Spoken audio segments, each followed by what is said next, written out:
guys, welcome back to the channel. I got a big surprise for you guys. We're gonna be working on a new project car. But before the big reveal, I want you guys to comment down below on what car you think it is.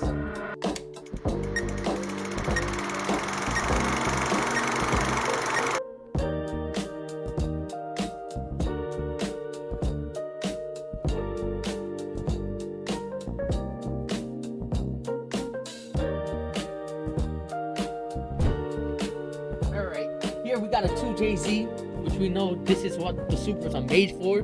They push stock 300 horsepower, but with a little bit of, modifications, we can push more than 300 horsepower. Alright guys, so we're gonna build this car together, and I want you guys to let me know how much horsepower should we push for this car? What's the goal? What power should we push for this car?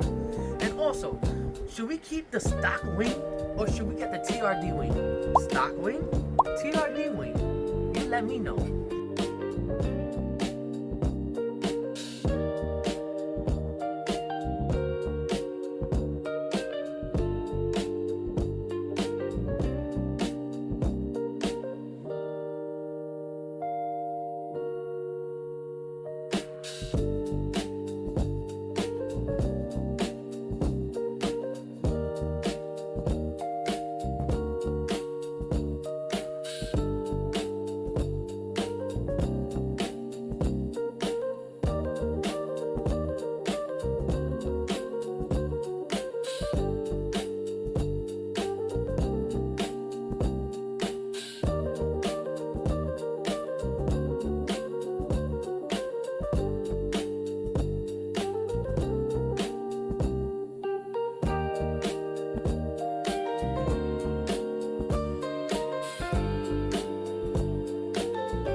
There it is, guys. This is the car we're building. So trust me, you do not want to miss out on this. Make sure you like, follow, and subscribe, and stay tuned for what's next.